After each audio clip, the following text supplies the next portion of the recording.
Să mai continuăm cu un verset din Psalmul 83 cu versetul 18. Ca oamenii să știe că numai Tu, al cărui nume este Jehova, ești cel prea înalt pe întreg pământul. Traducerea King James Version. Acesta este unul dintre puținele versete pe care martorii le citează din alte versiuni și nu din versiunea deformată, Noua Traducere Mondială. Ei citează acest verset din King James deoarece acolo numele Jehova este scris cu majuscule. Mulți martori au notat la sfârșitul Bibliei lor o listă cu 4 referințe unde se poate găsi numele Jehova în King James, și anume în Exod 6:3, în Psalmul 83:18, în Isaia 12:2 și în Isaia 26 cu versetul 4. În predicarea lor de la ușă la ușă, ei vor întreba pe gospodina încrezătoare: aveți la îndemână Biblia dumneavoastră? Și apoi îi îndreaptă atenția asupra unuia din aceste versete. Surprinși că găsesc numele Jehova exact acolo unde au zis martorii, unii oameni sunt impresionați de erudiția lor și îi poftesc în casă ca să le spună și alte lucruri. Desigur că martorii folosesc Biblia în așa fel încât să-și demonstreze superioritatea, iar pretenția că îl cunosc pe Dumnezeu pe nume este doar un truc inteligent. Există alte secte sau grupări oculte care folosesc traduceri ale numelor ebraice ale lui Dumnezeu cu scopul de a impresiona pe cei neinițiați. Dar numai folosirea unui nume al lui Dumnezeu nu este o garanție a cunoașterii lui sau o aprobare pentru cel ce folosește acel nume.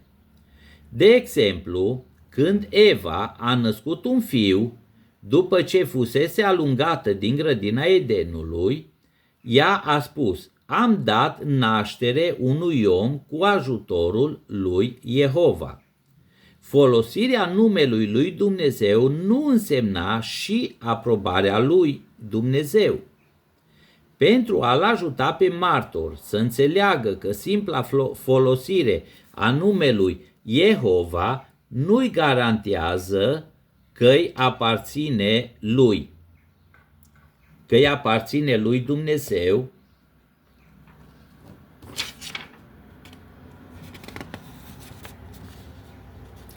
citiți vorbele lui Isus din Matei, capitolul 7, versetul 22-23. Mulți îmi vor zice în ziua aceea: Doamne, Doamne, n-am prorocit noi în numele Tău? N-am făcut noi multe minuni în numele Tău?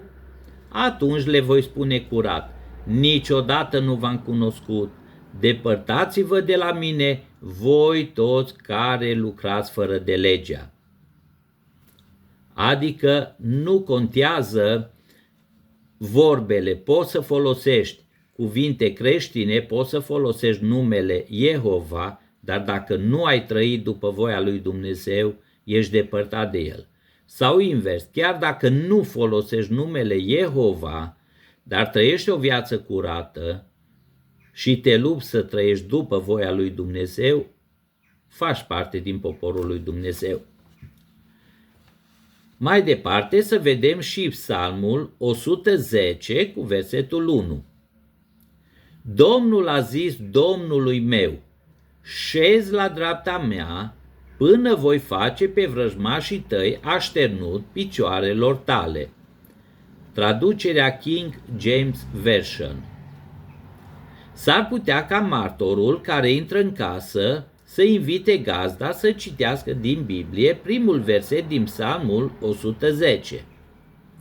Acesta poate părea confuz unuia care nu cunoaște Biblia. Atunci martorul deschide Biblia lui și citește același verset. Jehova a zis Domnului meu. El deduce că traducerea, noua traducere mondială, este superioară Bibliei creștine, deoarece Domnul nu își poate vorbi lui însuși.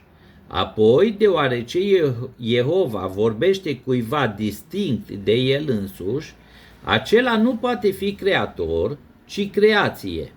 Și deci Iisus Hristos este o ființă creată.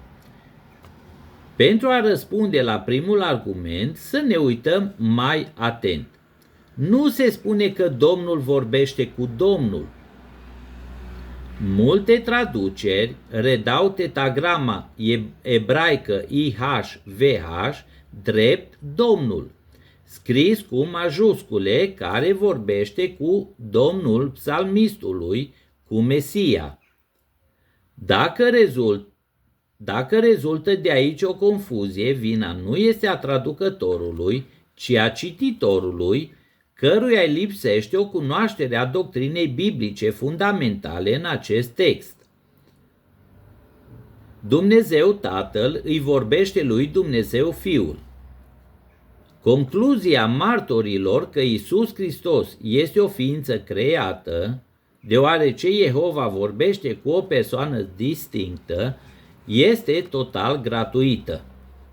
În Noul Testament sunt redate multe conversații între Iisus și Tatăl, fără ca acesta să nege divinitatea lui Hristos.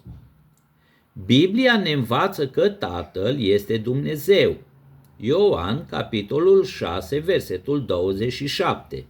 Și că Fiul este Dumnezeu. Isaia, capitolul 9, cu 27. Sau Ioan 20, cu versetul 28. Și că există totuși un singur Dumnezeu. Ioan, capitolul 6, cu versetul 27. Aici, ca o paranteză de la mine, spune Scriptura că există un singur Dumnezeu. Dacă ei îl numesc pe Jehova, Dumnezeu Atotputernic, pe Iisus Hristos, Emanuel, din Isaia, îl numesc Dumnezeu puternic, deci Dumnezeu puternic, nu atotputernic, puternic. Câți Dumnezei găsim? Un Dumnezeu atotputernic și un Dumnezeu puternic. Și atunci, după o logică simplă, câți Dumnezei sunt? 1 plus încă 1, 2 Dumnezei, ceea ce e contrar Scripturii. 2 Dumnezei, fals. Spune că există un singur Dumnezeu. Deși aceasta pare a contrazice logica umană, nu putem cere lui Dumnezeu să încapă în pătrățelele gândirii noastre familiarizate cu lumea din jurul nostru. Căile sale nu pot fi înțelese în întregime de gândirea noastră limitată.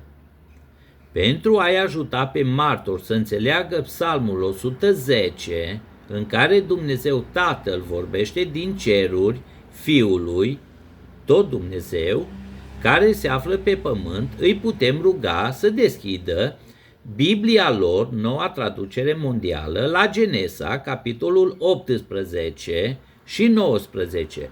Acolo se spune că Jehova i-a apărut lui Avram sub forma a 3 oameni sau îngeri.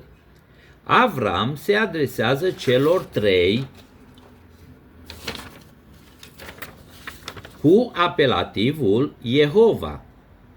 Atunci când 2 dintre ei se îndreaptă spre Sodoma, Avram continuă să se adreseze cu Jehova celui rămas. Ceilalți 2 ajung în Sodoma, se întâlnesc cu Lot, care îi se adresează tot cu Jehova. Iar pentru distrugerea Sodomei se spune în noua traducere mondială, Jehova a trimis o ploaie de sulf și foc de la Jehova din ceruri. Martorii trebuie să admită că Dumnezeu poate fi în mai multe locuri simultan și poate vorbi cu diferiți oameni în diferite locuri în același timp. Aceasta îi poate ajuta să înțeleagă că Tatăl poate vorbi cu Fiul fără să rezulte din acest lucru că Hristos nu este Dumnezeu. Mulțumesc!